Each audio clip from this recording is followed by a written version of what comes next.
Hey, what's up, guys? It's your boy Days, and you're about to watch Thorin rant for about 3 hours. Right. One thing I want to ask was this: is people will know that what ruined this OpTic lineup, which was looking so good. You won the E-League, you had the rematch against them at ECS, you were in the finals there, so you were ahead of some of the good teams there again. The team was looking good. It came into the major, and there's a detail that people always forget about this. They know that, like, oh, the team bombed the major, but it's like, this is back when I started to fucking hate the Swiss system, mate, because that was when it was pure random draw. And, mate, it's like God just didn't want you to have a chance to make the playoffs. Because people remember, like, you played, like, Astralis and fucking, like, VP and, like, Godset, which was, like, the fucking former Fnatic player. You just got like the most ridiculous like run of teams. And so, yeah, true. And some of these games were close as well, by the way. Yeah, true. If you're going to win the major, you know, you still probably have to win those BO1s and all that crap. But it had to feel like, fucking hell, like, could it be any harder? Like, you got fucked on that one. Yeah, I remember going into the qualifier and seeing that we played VP first, and you're like, all right, yeah, VP's like, they're always going to be a playoff team, like always. Yep. Like, that team was like always just had that rock solid mentality, play style about them that they're always going to go deep. And then, after we lost at Virtus.pro, we ended up playing Virtus.pro like really close. I think we lost like 16-13, and I remember like Snacks was like popping off, getting like a lot of highlight rounds versus us, and then we had to play Astralis, then we played Astralis, and then we lost like 16-12. And again, it was just like another close game. And then, I think like, I don't know, once I got to the Godsend game, it was just, I don't know, I think a lot of people are like checked out like somewhat a little bit. I'm not sure why, but nothing was feeling too good. And but I think like a big thing like before we went to that event was Mixwell was having like problems with like his visa, and he was never like able to like come to NA before to like practice or anything like that. And I think like he ended up getting it like last second just before the event. And so like going into that event, we had no practice individually. Like I didn't have like too many hours. Then again, like that's my fault. I'm an idiot for not doing that and not putting in the time to always make sure that myself is ready. At the end of the day, I can only control my actions and make sure that I'm on time and doing things that I need to do. So so just going to the event like as a team and just individually probably wasn't like the most confident. And then again, we had some close score lines where like we could have maybe got like a few other wins, maybe made playoffs. I'm not sure, but we definitely just had like some issues that we couldn't, handle, and in the end, it kind of costed us to not go deeper into that tournament. And it also basically is what destroyed that lineup. Like, that's a lineup I'm sure a lot of people wish we could run. I mean, I wonder if even Stanislaw does, if we could just rewind the clock and just say, hey, just forget that one major. Like you say, there's a lot of reasons why it could go badly, but let's try for 6 more months, because he just left the team after that. People know he went and he tried to make that like all-star Team Liquid lineup. There was even that shit behind the scenes that only slightly leaked out that people forget, where like 2 of the others were going to go. I think wasn't it like Tarek and Mixwell or something? Like 2 of the others were trying to join the team as well. Liquid, was it you? Who was it? No, I know the team was breaking apart at the time, and like Hex had to like do an emergency meeting and get people back or something, right? If I recall correctly, I think it was like Rush and Mixwell wanted to go to Liquid or something. Yeah, I remember like hearing like some conversation about that. Were you shocked when you just heard? Because I've heard it was really like one of those ridiculous ones where like, it's almost like old school clans. You just like leave the team speak in the IRC chat, like, where's he gone? Like, I've heard he wasn't even like, oh, God, I'm going. It's just like, see ya. Yeah, I mean, I think like Stan just had like a really uniquely introverted personality at times, where like when like I don't know, I think like like when it came to like confrontation, he didn't like it too much, and like he would try to avoid being super confrontational, and if you could kind of do it in a way that's more just like under the rug a little bit, he chooses to go with that. And I think like we're getting onto like practice, and like Rush came into the team speak and was like, yo, like Stan's leaving, like he's going to Liquid. I'm just like, all right, well, no practice today. But I guess like maybe one thing I could maybe mention was I think during that time on OpTic, I think I had a lot of immaturities, and I think I had like I was a lot more young, and I wasn't maybe as experienced as I could be like within like a team setting, especially within like a team like that. But I feel like I know at times they had like issues with me and like my personality and just like. I mean, there's that famous clip where like you're fucking raging them all on team comms or whatever the fuck. It sounds like you were just a bit unprofessional, right? Yeah, I mean, I think I was a little unprofessional, and I think I was a little immature at times, where maybe I didn't react and have like the best answers to things. And I know that made Stan like frustrated, and he didn't want to play with me for those reasons. So maybe that was the reason, like also as well, why he wanted to leave OpTic. Because I know during that time, like it was hard to find replacements, and making a team. Whereas like if you could just join Cloud9 or Liquid, just to slot right in there into their teams that are already existing, that might just be easier and just you don't have to worry about too much. So I think that was also a reason why Stanislaw left, because him and I were having like issues, and looking back at it, if I just had like all the knowledge and like how I act nowadays, it's obviously it's a shame to like not to be able to see it through a little bit Yeah. longer, but yeah, I mean, for my own responsibilities, like that's all I can really say, I guess, for myself.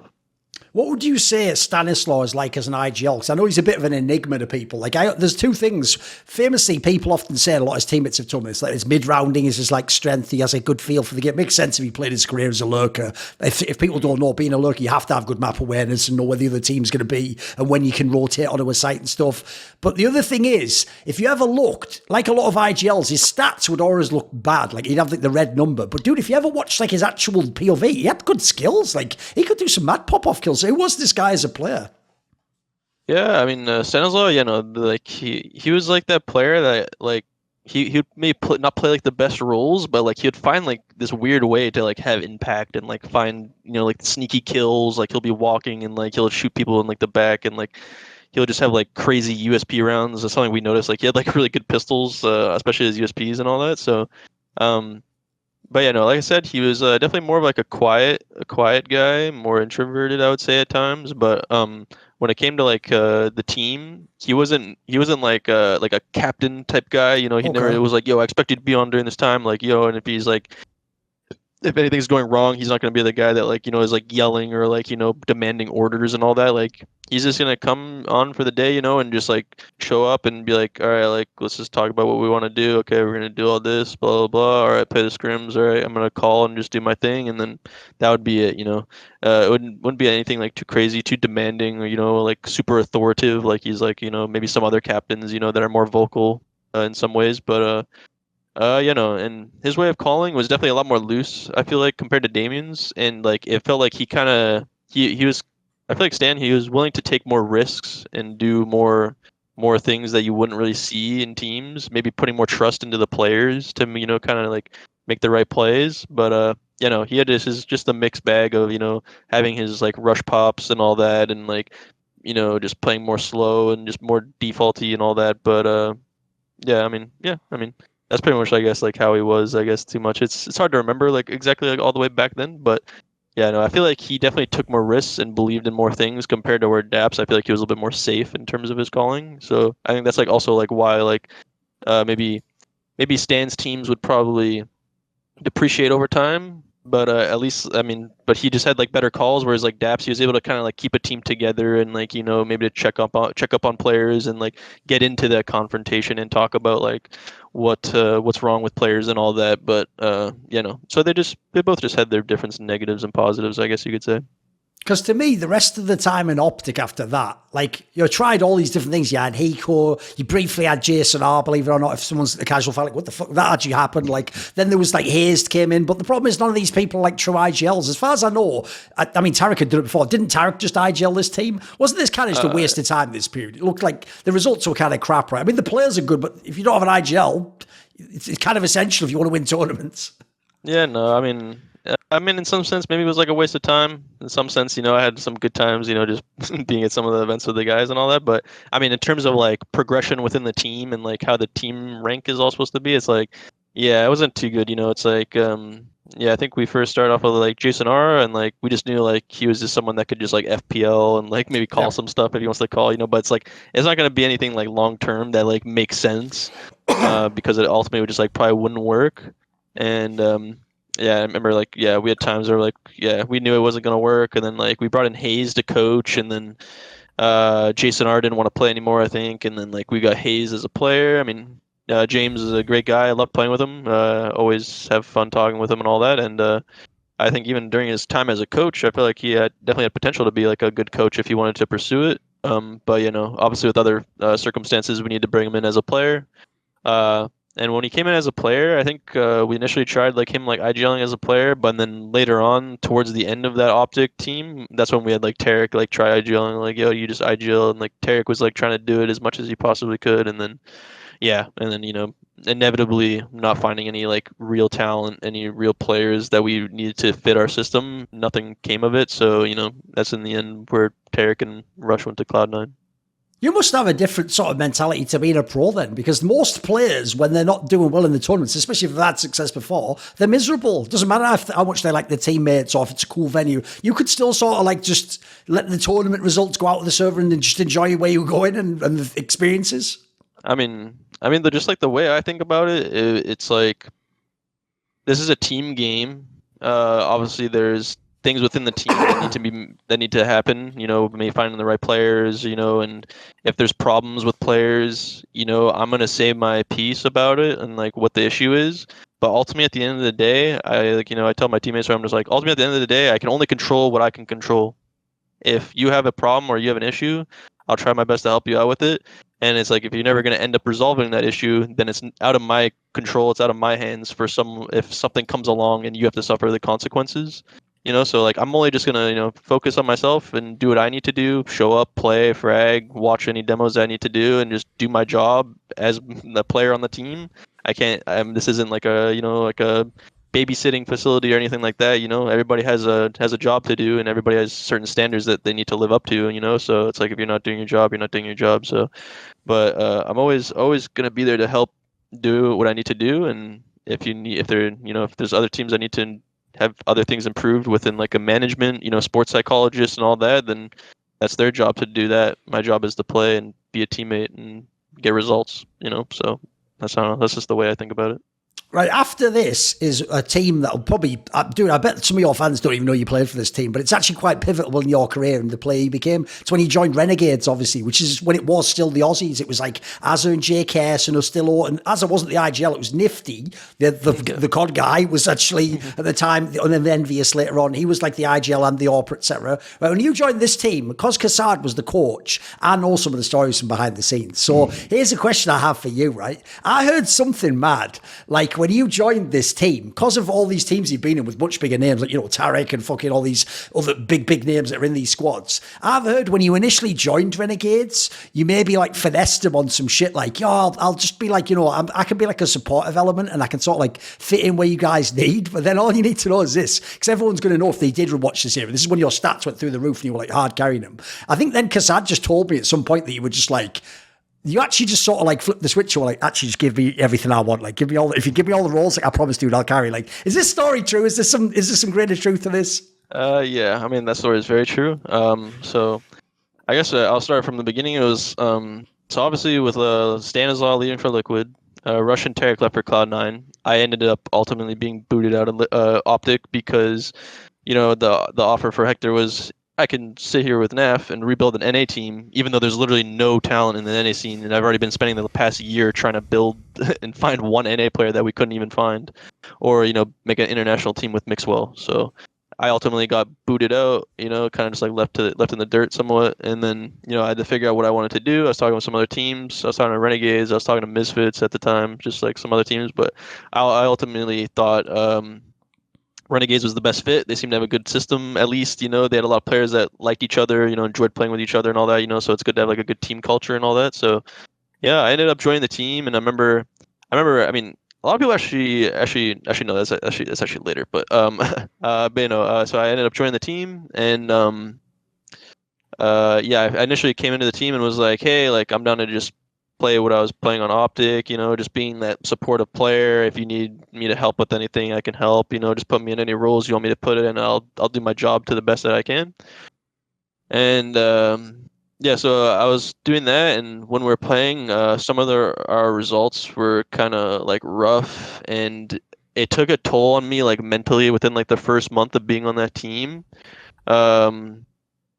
Yeah, it was just like really difficult, and I was having a hard time playing, and it actually got to a point where like within like a month of playing on the team, just like kind of just playing, doing my same old things that I was doing on OpTic.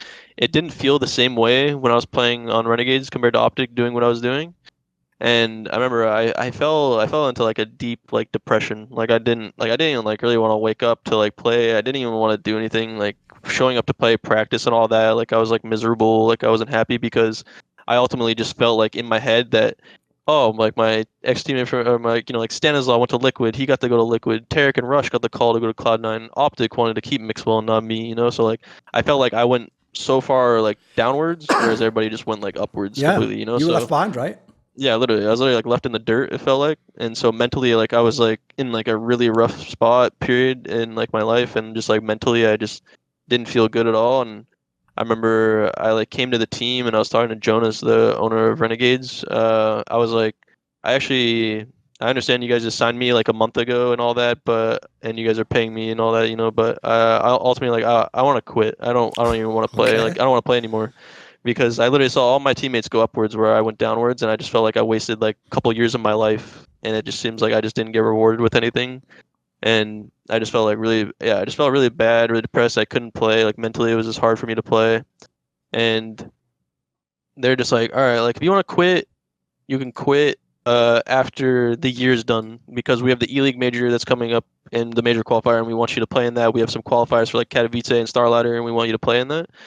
And I remember, obviously I can't remember if it was before or after, but I think it was like, yeah, like during this time where I was just like, all right, my career is pretty much just going to be over anyways if like I don't change anything probably. So I was like, I can either just like be the same old player where my career will probably just fade into whatever, just that player that had that one great E-League E-League event, and that's it. Or it's like you can kind of like get up on your feet and fucking fight and do something about it. And that's pretty much like what I did. And I came to the team and I was just like, all right, I want to play like any role that I want to play any role that I want. If I want to call something, I want to do it that way. If I want to play a specific way, you guys are gonna play around me. I don't care about like what you guys are thinking. And yeah, everything's gonna be around me. I think like maybe if anything I could probably compare it to, it was kind of like Nico on Mouse Sports. Obviously, I'm no Nico compared to like what he was on Mouse Sports, but that's pretty much how the team. If you had to like put like a vision in mind, that's like how the team kind of operated. I feel like, and I luckily am so lucky and grateful to have players that were so like generous and like lenient, and giving away their positions or like their fragging power, I guess, within the team. Like I had players like Ustilo, Azza, and Nifty and all that, and they were all super open to just letting me do whatever I wanted to do. I know Justin JKS was more of a player that I think was a little bit like affected by it because he was used to being mainly like that kind of star on the team, the biggest brightest star on that team. And when I came and I demanded like all these things, I think I kind of took some light away from his star, I guess, like on his star roles and all that. So um, yeah, so like at the end of the day, I always tell people. I remember this season. I remember I was talking with like Edward, like G2 Sports, like because he was actually our psychologist when Oh, we were okay. on Renegades actually, and I told him like, yeah, no, like I wouldn't be here if it wasn't for Justin, Aaron, Carlo, and Noah and all that. So, yeah, so with all that, my mentality shifted completely. If the ship goes down, it's my fault. If we lose, it's my fault. If we win, I want to feel like I'm the responsible one for getting us that win. So I literally just took on like a whole new meaning of responsibility, and my mindset completely changed. Where I felt like I just got to be a god every game, or else we're gonna lose. So yeah. So I just wanted that. I guess just to say is like I wanted to be that guy that if we lost, I'm the reason we lost. If we won, I'm the reason we won. So that's just like my mindset that completely changed, and it just turned out to be the better. Playing on Renegades, did my thing, and paid off really well. And then later on, I got the call from Liquid again. By the way, along those lines, though, this is just how behind the scenes, like a lot of fucking players, mate, and teams and analysts are like low key haters, but for different reasons, whatever their bias is. So I remember when you were popping off like this, there was even like players who were like, yeah, but he's playing a bit selfish though, isn't he? And he's like baiting people. And I've always said this, right? To me, the best example ever of this is coldzera. It's like coldzera wasn't baiting because he did kill everyone and win all the games. Like, if I always say this, baiting's when you fucking do the guy, it's like you only do it to get your one kill and you don't win the round. Like, that's baiting. Like, this is just like your style of play. Like, you actually crafting the style of play. People will know the style of player from Team Liquid after this, right? This is where you became that guy, right? Yeah. Yeah. I mean, so yeah, I mean, coming into Liquid, this is what I was going to mention before. But actually, when I came to Liquid, I wasn't actually Liquid's first choice. A lot of people actually don't know that. I don't know, but they actually wanted Nifty instead of myself because they wanted an Okay, Opper. okay. They wanted an Opper to replace obviously their Opper because I ended up replacing JDM. But there was like a split within like the team at Liquid at the time where they're like, yeah, some of us they want me because like I already have like insane stats and like I'm playing really well, so it's just like, man, he's so good. Why would we even want an Opper when we could have this other fifth dominant rifler player, And I remember I was talking with Zeus at the time, and he was just like telling me like, so like, what's like the good things about Nifty and all that? And he's like, you just got to be honest. Tell me, man, like, what's the best things about Nifty? I'm just like, I mean, like, yeah, he's a good guy, he's a good operator, blah blah, saying these things. But I'm just like, at the same time, I'm like, dude, I want the spot on this team too, so I'm not gonna like fucking gas this guy up, So, yeah, and then I was just like always telling him, just like, yeah, like I think I'm better, like I'm playing insane. I think I can help your team like win like trophies and like be like a competitor and all that, and then ultimately just like in the end, they ended up picking me over Nifty. But yeah, I don't think a lot of people knew that they originally actually wanted Nifty over me. I actually have a couple of questions just about Renegades before we go on. So one thing actually is, what was it like to have Kassad as a coach? 'Cause obviously people only know him now for an analyst shit and podcasts. What was he like back then?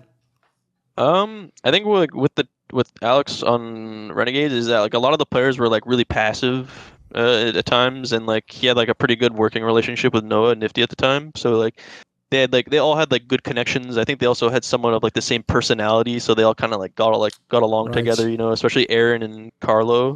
They all got like along really well, and I think like the one thing where the only thing with Alex that I wasn't like a huge fan of at times is that I think at times he would get like a little too emotional at times as a coach, and you're like, even with us, like we're all a bunch of young players, at times like he would just get like a little frustrated. But honestly, it didn't really like bother me like too much. But overall, I think like he was like a really good coach. Like he was one of the coaches that like I feel like he understood the game. Where like a lot of coaches like they'll just like try to like say things or like implement things, and like they just like don't work because the coach doesn't understand the game too much, and like the players, there's just like a disconnect. Whereas like with Alex, like everything, we connected really well with like a coach player like friend relationship. So yeah, I don't know. I think he could have been a little emotional at times. I think that's what maybe some people didn't like too much. But I know he was like really smart. He knew how to play the game really well. He had a lot of good ideas. Anytime he took like a tack timeout, like he knew what he was talking about and what needed to be fixed. So overall, like I remember like he was always like a good coach. I actually enjoyed playing with him as a coach. Actually, he's like probably one of the coaches I probably enjoyed playing with like the most, because I think out of everything, like he was very beneficial with like his knowledge of the game and all that. But at times a little emotional. But overall, I think he was a pretty good coach in my opinion. By the way, just as a random piece of funny trivia, right? So just like if you remember, there used to be that stupid thing back in the day where cause like ELEAGUE and like Shroud, their names and their families originally are Polish. People used to actually be like, they should join Virtus.pro. Like, they can't speak the fucking language, you idiot. Right? Obviously, your surname is like either like Serbian or Croatian, right? It's Markovic is like a name for that region. You can't speak Serbian, right? Like, you didn't really have that connection with kassad, right? No, unfortunately not. My dad's side of the family, he knows how to speak Polish and he knows how to speak Serbian because his dad was Serbian.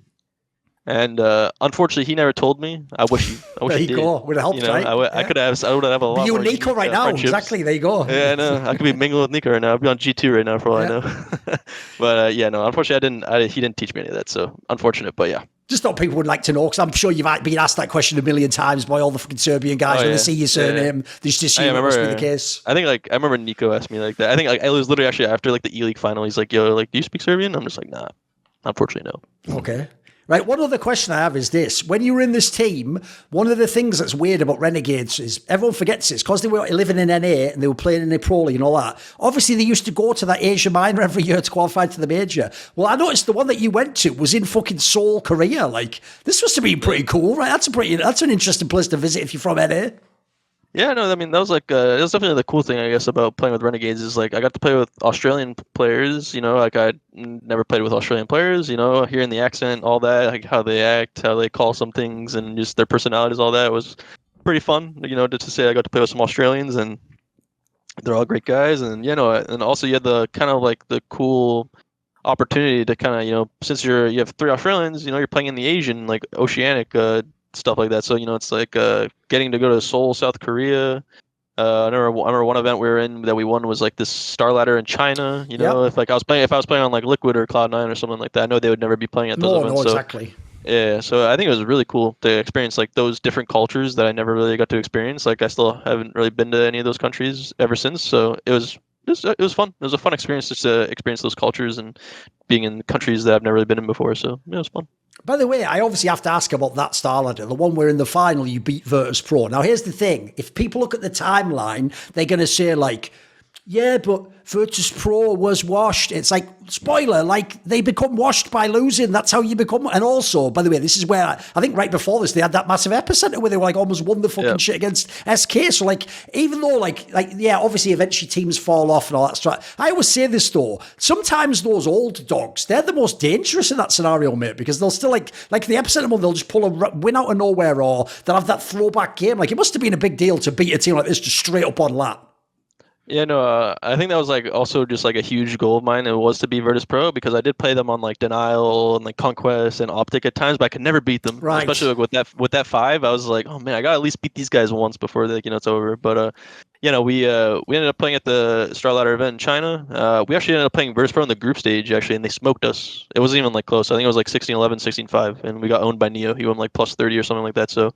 They're still playing like pretty well, and just like you mentioned, I remember before I was watching that epicenter that they got second to where they lost to SK, and we're like, okay, like they're still playing pretty good. They got second at a tier 1 event just before this event, and then obviously so we got smoked by them in the group stage, and then we ended up rematching them in the final, and in the final we just I don't know, I think just as tournaments go on, like some teams just improve a lot more than others, and I think just during that time like we were playing just like really well as a team, even like more like the support development team players like Azza and Usilla were like popping off. Then Nifty was like popping off with his op and all that. So I remember even in that final, I didn't have to do too much, but I just did my job, and yeah, we ended up beating them, which was awesome. I was like, all right, I can say at least I beat this team finally in a best of 3 before it was all over. Right. The funny thing is, people don't also know the chronology of when you joined Liquid. I noticed, like, some people think you were there like the 2017 ones when they were having like the early runs. Then obviously, like later on, you were like the big player in 2018. I don't think people realize like your addition might be one of the most ridiculous, like instant level ups I've ever seen with a team, because it was after the Boston Major, where obviously they were like irrelevant as a team and they were having troubles in the Zeus lineup, and Stanislaw was there and all that crap. Like basically, I remember when you joined was where you did that CS Summit tournament, which look, CS Summit doesn't sound like a big deal, but it had the Cloud9 that won the Boston Major, it had SK Gaming, who was like one of the best teams, and you guys just straight won the event. And right after this, like essentially Liquid was just world class immediately, right? Was the team, as soon as you arrived, did you actually know like it's already good? Like, why do you think they struggled so much before you arrived? So yeah, when I first joined, it was myself, ELEAGUE, Twist, Steelega, and Nitro. So like, that's right, the Brazilian Steel was there, yes. Yeah, so like when I first joined, I definitely thought like the team had like insane like individual talent, and then obviously bringing myself in, I'm another super talented player as well, and just like we just don't have an opper, and we just had to pick up ops and all that just here and there, and whoever wanted to play the spots got the op. So yeah, no, we were just playing it. We were just playing at that event, and individually everybody was good, and like it felt more like a pug, I guess, in some sense, because some players are picking up ops, so people are probably feeling a bit more comfortable, more loose. First event with me, so like not too much pressure, just doing our thing. And yeah, no, I remember like I was playing like really well. I was playing well, and I was happy that I was able to like translate like my skill and like my play style and just how good of a player I was playing on Renegades into Liquid. And that event, I remember I was playing like really well, and yeah, we ended up like winning that event. I remember I had a good final. We ended up winning, and yeah, and I mean it was crazy because I'm like, when I looked at it, I was like, wait, like Liquid never had like a trophy on HLTV before. It's wild, and then, like their first one was the Summit one. I was like, oh wow, I'm happy that I was able to help you guys get that. But I think like I realized like a lot of the players are super talented in the team, and they all had like good skill and all that. But the first thing I think I started to notice within like the first month of playing on the team is that the mentality on the team is very fragile, and it was like something I never really like experienced too much before. And when I was looking back, I was like, yeah, I remember like even on OpTic, we were able to have like some consistent results, able to win one tier 1 trophy. Cloud9, they're able to have some consistent results, won a tier 1 trophy, because they're always like, both teams are always capable enough to like get that tier 1 trophy. But then I always remember just be standing there just like looking at Liquid's team. I'm just like, how is this team like not coming close? Like what is missing from this team? I don't understand what's going on. Why are they like struggling to like go deep into finals and like win the tournament? But yeah, no, I think like when I first joined the team, within like the first month or two, I realized that the mentality of the team and the mental is just very fragile on the team. And yeah, so that's definitely the first things like I noticed in my first impressions being on the team. Right, what was Zeus like as a coach to work with? Because you gave a little hint there about some of the conversations you had. If people don't know, he's also a guy where I would actually say, like, one thing that impresses me is there are some coaches where they do just try and be rah-rah and blow smoke up everyone's arse, or just that they're only the X's and O's guys. They're just like the nerd, like, do this, do that, and then they leave the captain stuff out. I almost felt like he was the captain of Liquid in some ways, mate. Like, I noticed he had like a really sort of like a big personality as a coach.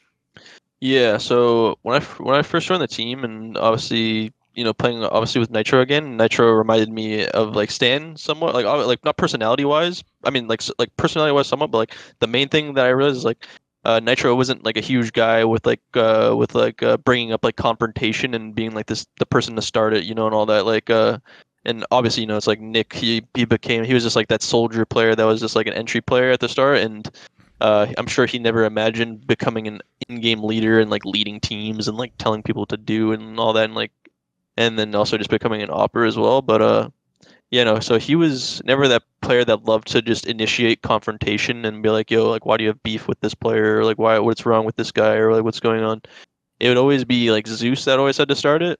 And I think maybe that got some good things out of players, but I also saw that as like a downfall for some players because it just felt like Zeus was like the dad of the team, and like if anybody had issues, they would just go to Zeus, and then like Zeus would talk about it or something like that. And like I felt like the players weren't taking a lot of responsibility at the times to like handle things and just handle it like just man to man, like to themselves. And I think that was in like a lot of aspects of the team where like a lot of the players would go to Zeus for like the answer to something, and I feel like that took away from players from owning up to themselves and being responsible for themselves and like just being like their own man, So I just felt like that had its positives, but I feel like at times that definitely had its downfalls and like negatives for sure. You said yourself earlier. Oh, go on, keep going. Oh, I was gonna say, but like I guess like more about like as Zeus as a coach, I guess to explain is like. Yeah, no, I mean Zeus. I guess like the good thing about Zeus is like he was good, like strategic wise. Obviously he played on like the SK and Luminosity when he was coaching that team. 2-time major champs, and so he had a lot of experience and all that. So I'm sure, I guess like you can understand like why the players, I guess, maybe looked up to him so much, maybe to the point where it was a little too much. But he was good strategically and like mental wise and like emotions like. He was like pretty good, and like he was always hype, getting the players up, like especially with like on Liquid, there was never like a lot of times where they had like this hype person, just like always like hyping players up. It was always like relying again on Zeus maybe to be that hype guy behind us to like cheer everybody up and all that. So, but yeah, no, he was good strategic wise, mentally and like for everybody, for the team and all that, motivation wise, like everything. Like he was good. He was a good coach for that time period for sure. One thing that people might not even know as well is he actually was someone where he wasn't just like a guy who does like the day-to-day coaching. He actually does try to think almost like when I do the narratives, if I'm allowed to do that, I'm like a fucking guy outside the game. I'm making it like the movie version. But he does believe in like history and greatness and stuff. So I remember he was even telling me, like when it was at the end of 2018 almost, and you'd had all those losses to Astralis. Dude, I remember him once asking me stuff like what were the matchups in CS history where there was a problem like this, like the number 2 or 3 team couldn't beat the number 1 team. And I was trying to give him examples, like, well, obviously, like your SK team used to lose to Fnatic, and then Na'Vi used to lose to this team here. And he was always trying to find like some extra angle. Like, is there some tweak we can do? Is there some extra thing we can do? It seemed like he had quite a good competitive mindset too. Yeah, no, I mean, yeah, I don't know, like obviously, I don't really know too much about Zeus' history, like what he did, like when he was younger and all that. But yeah, no, like I don't know. He definitely had that personality to be a coach or like be like someone that was like more authoritative, I guess, in terms of like talking to players and like running teams and making sure everybody's on time doing their thing, So, I mean, he would always find like ways and things to think about and like always want to be the first person to like, innovate something new and all that. But I mean, it's hard for me to remember during that time, but yeah, no, he was definitely probably one of the more better coaches. Maybe, yeah. It's hard to say what the best coach is, but because I only believe coaches can only do so much. Yes, so, of course. But yeah. I think he was like a good coach to have, just in terms of just who he was as a person and like the things that he brought. And I don't know if that was from past experience and what he's done in his life. I don't know if it was like sports or military. I have no idea. So, he was a good coach for sure. Because one thing that I always felt like, especially from talking to him and some of the other Liquid players that he brought to Liquid, was this is the, like, as you say, everyone when they think of Team Liquid at their prime, they're just thinking of like the summer of 2019 of the Grand Slam run, and then they're just remembering, like you say, the highlights, like you just buy deagles and you win the round anyway, or you're running with no flash and you still shoot everyone with the AK. Everyone thinks it was just like brain dead CS, it was like FPL, but as you say, like especially in 2018, dude, your team was also one of the better tactical teams, and you had a good control of the game. That's why you were beating the phases and the Navis. Like as you say, his old team, SKM, he used to fucking beat them every single time. It was ridiculous. Remember, they still had coldzera and Fallen. Like they still had some big players, but it felt like this team actually, people underrate that this team had tactics, and you had to read on the game right. Yeah, I mean, yeah, no, of course. It's just like how we mentioned before. I think just like a lot of people are really just blinded by like the individual prowess that like the players had. But yeah, no, especially with like Zeus, and then obviously that we kind of like forgot to mention a little bit is like that like Taco. When Taco came on, like I don't know if we want to bring that up. It's like like when Taco came in, he was like another player that had like a lot of ideas on like how to play, and like I remember like I brought this up to some people where it was like when I was playing with Stewie and Taco, I think those are like the two players that really taught me a different way of playing like the game, or a different way of thinking about the game.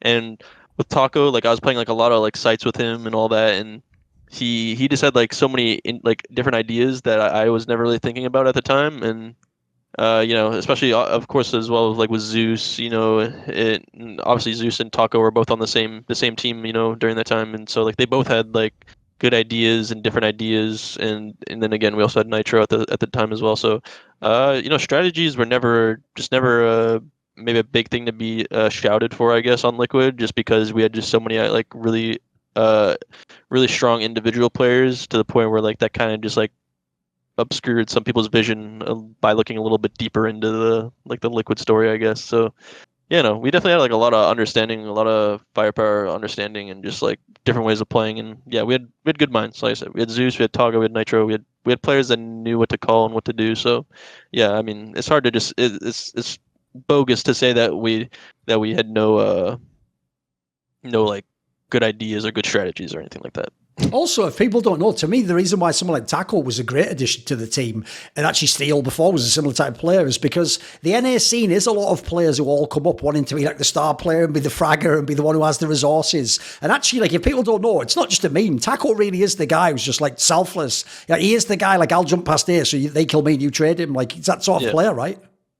I mean, playing with sites with Taco, like he was always like like that player, like you said, like he'd always like willing to jump in first, willing to just do anything, even if he's gonna die, and even if he's in like the worst spots. Because I remember like when I was playing with Taco, and like another reason I loved playing with him, and it helped me a lot in terms of my play style and the freedom that I had, is like I played a lot of bomb sites with him, and I'd always be like that second guy that's not like the dedicated guy, So it's like I remember like we'd be playing like Cash, and we'd be playing B.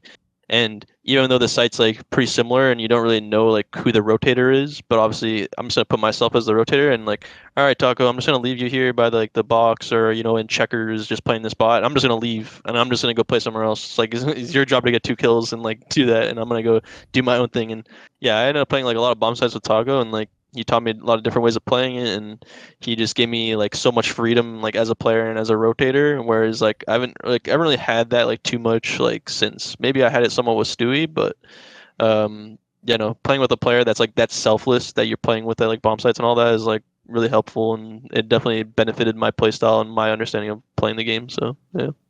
By the way, you said earlier that this year for you was your best year. I know it was also like the year where you got like the high ratings and the stats all look great. Was this the team where you were just fully unleashed?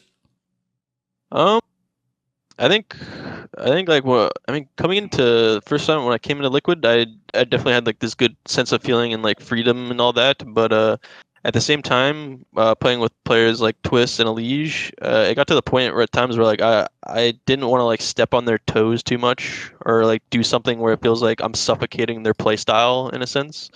Because I remember like even at the start, like when I was playing with ELEAGUE, she actually had like, I remember like the first like first like event or something, or like third event was like some star letter. Like he was having issues with like my play style, like saying that like I was like playing too slow and not being like too helpful within the team and all that, and like maybe doing these other things. And I was just telling him like this is just like the way I play and all like that, and so yeah, like I knew early on that like I didn't want to do anything to make those players upset or frustrated or anything like that. And I think that's where like my playstyle slowly started to kind of lean back a little bit, even though I still had like a pretty good year. I definitely don't believe that I could have. I definitely believe that I could have done way better if I was maybe in like a different team with maybe different individuals. But I don't think I would have the best of results. So I guess it's kind of me saying like if I was still on Renegades, maybe my individual would be even way better than what it is now.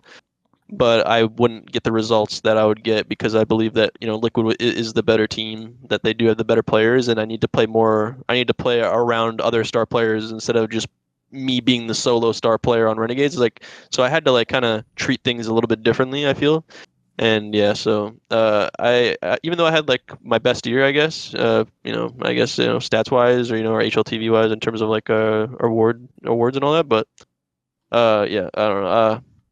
Could have maybe had a different way of playing it, but then again, yeah, just wanted to play and do my best and play on a team that has chances of winning trophies because that's obviously the main goal.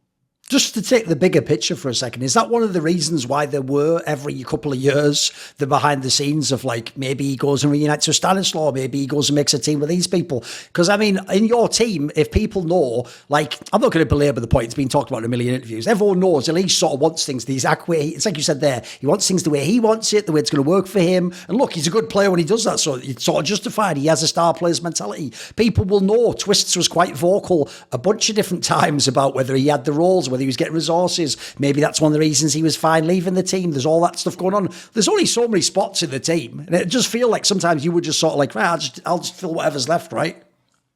Yeah, I feel like that's how I naturally became over the years and then until now, where it was like, yeah, I mean, like ELEAGUE has like his own set ways of playing things, and like if it's not like going too well like his way, like he might voice his opinion about it, but at the end of the day, it's like ELEAGUE is like super talented, like he's one of the best fraggers like in NA, and definitely like one of the best players, if not like the best player.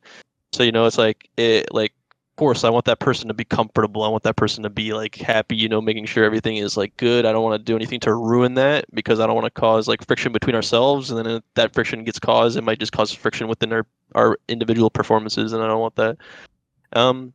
But yeah, I mean, obviously, I think with like John, he had his own ways, and I think Russ at times was he was a little bit more lenient to kind of like me in some ways. Like he obviously he has the play style to play more of an anchor role, so he's playing more anchor spots, and maybe he wanted to play more of a different way and get into this way. But I think ultimately at the end, like the conversations were always just like, we don't want to do anything to like ruin what we have as a team. Like we're playing consistently pretty well. We're getting into finals for the most part, and if we do anything to make like a drastic change, or someone's selfish enough to the point where like they want to play their own way of playing just to benefit themselves, then that would probably just be like a downfall for us. So I think yeah, everybody we had some interesting personalities, I guess you could say, like with how things were being ran or how things were being done, but I think it was all, in the end, we're all doing it for the better of the team, not for just our individual selves. Is that one of the reasons, though, why there were times when you thought, like, maybe this is when I dip out and I go to a different team? In another team, I'm assuming you could have kind of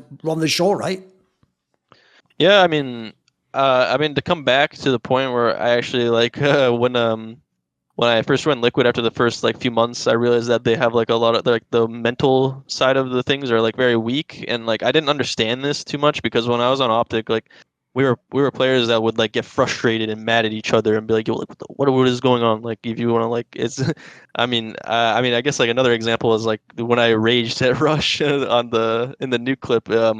There's a little bit more to it, but I'll just say what the point is. The point is that like even after all that stuff and I was yelling at him and he was getting mad at me and yelling at me, the next round I was like, all right, let's go. Like let's go. We're back in it. Like let's go. Like draw me a gun. Let's do this. Let's make this play. Whereas like if something would like kind of go wrong on the team at the start, it was like there had to been like talks with the coach, manager, or manager Joe Castillo would probably have to chime in and do something and talk about these things where I'm just like, I don't really understand this. Like, this is just a business. I'm here to win. I'm like, can we just put our differences aside and just say what's honest and just tell me, and then like I'll process it and get it over with.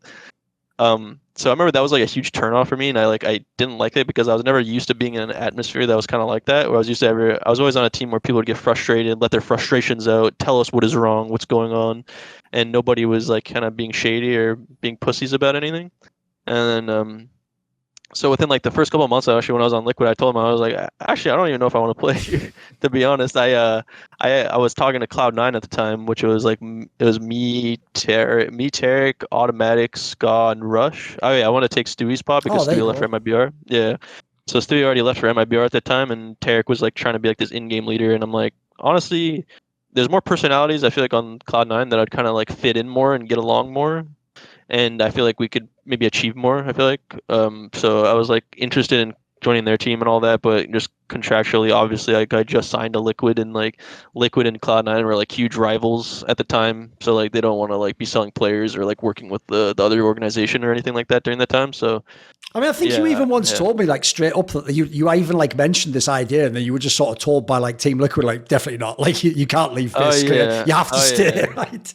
I mean, I remember which ended up working out, but that's kind of wild, right? Yeah, I remember the conversation there. I was in Bello because we're in Bello, and I was like talking with Steve and Zeus, and I was like, yeah, like I don't want to be here anymore. I don't like the mentality is like with the team and all that. Like for me, it's like this. It's gonna be hard to find success when you have players that are like like having like too much of like this mental weakness, maybe, and and obviously that goes for for everyone within the team at times, but yeah, and then I was just like, he's like, all right, like if you want to leave, your buyout's gonna be $1 million. There you go. Right. So basically, you can't leave then, essentially. Yeah, right? I'm just like, okay. I'm like, all right, like you could have just told me that like 2 hours ago. Like, why am I still sitting here? So I was like, yeah, I'm like, there's no way any team's gonna be paying $1 million for me. So, so in the end, ended up staying with Liquid, still doing Liquid things.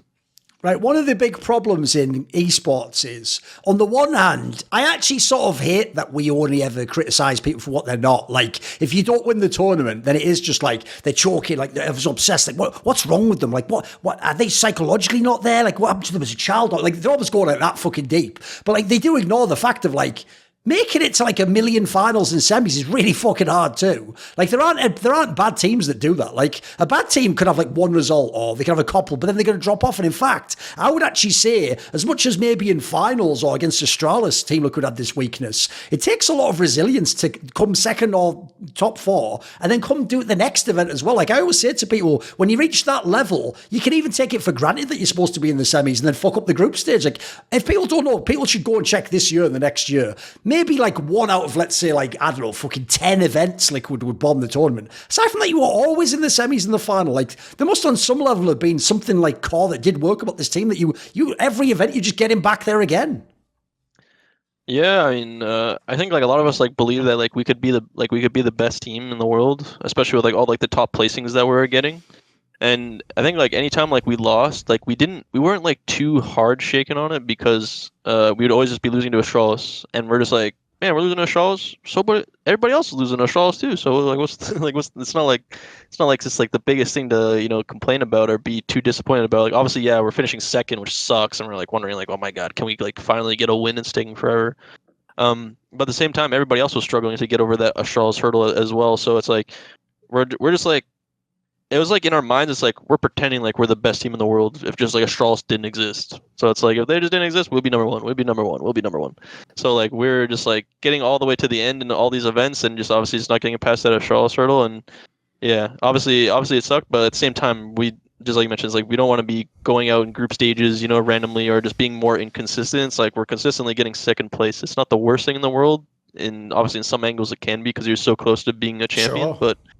But yeah, I mean that's maybe just like how we thought about it, and that's like why it was like we never got like shaken by it, and like started like singing the alarm bells and all that. Like why is it not working? But we kind of that was a good thing for us. We just kept with it, didn't give up or anything like that, and just yeah. At the same time, though, like you said about like in OpTic or Cloud9, where like every now and then they would just win an event, which like sort of like justifies keeping the team together and all that jazz. At the same time, I know that pro players always say, even though to a fan you might choose like, oh, I'd choose to come like second, fifth time than just win one event. Almost every pro would be like, fuck the 5 seconds, I'll just take the win. Like, give me one win. Like I just want that moment where I'm the best, right? It is mega frustrating to keep losing the final.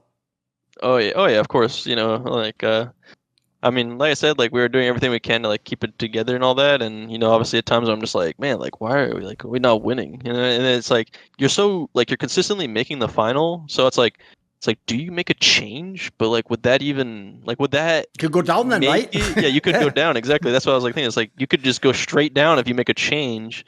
So it's like, yeah. So we definitely were just like keeping at it. We kept believing that we could do it, and I remember, yeah, just like going towards the end of the year when like we were going to the next year making changes. But like when we got Stewie, we're like, all right, like I think like we had like a huge shift because now it's like, all right, like now we're 5 North American players. We don't have any like language barrier, even though like with Taco and Zeus and all that, we didn't have like too much of a barrier. But we definitely just had different mindsets at times, different cultures and all that. So, but I think like once we got to the point where we got Stewie, and we had just like the 5 NA lineup, and like we all were kind of like on the same wavelength, and like Stewie was also like just that guy we're looking for. But yeah, I mean we can go more into that if that's what we're going for. But yeah, no, that's like, yeah, like I guess like how we treated it when it came to losing to Astralis, and not trying our best not to get too flustered by it. By the way, even though, look, it's actually more of like a shower thought, or when you tire something, you think about this, but it is something like, obviously, people would mention narratively. Like, it's right, if Astralis didn't exist, part of you has to think, like, shit, like, didn't we pick, like, the worst years ever to be the second best team? Like, if this is any other period where it's not as dominant, they goes, you win a bunch of events. If they just don't exist, like, the joke is if you go in a time machine, just tell Device, like, oh, check out League of Legends or something when he's, like, 12 or something. Like, that'd be the game right there. You'd be set at that point. Some part of you does think about shit like that, right? Like, when's it going to end? There's another thing as well. Normally, teams are really good for like 6 months. These motherfuckers did it for like 2 years. Like, can I get a go? What is this? Yeah, no. I mean, yeah, no, I mean that's why Astralis will always be known as like the best team in the world. It's like they're actually good for 2 years. It's ridiculous. Whereas for us, like in a lot of teams, yeah, we're good for like a month or two, and then it just goes away. But these guys are fucking just gods for 2 years. I don't even know how to explain it. Right, I've got a quick. We'll have to see what you have to say about this one. This is some like, I saved this for this interview. This is some like real deep, dark shit that no one knows about. It's nothing scandalous, but as in, this isn't even a rumor that's even teased the ears of the other pleb journalists, right? Because of knowing pro players, so you have to just guess who I might know. They might told me this.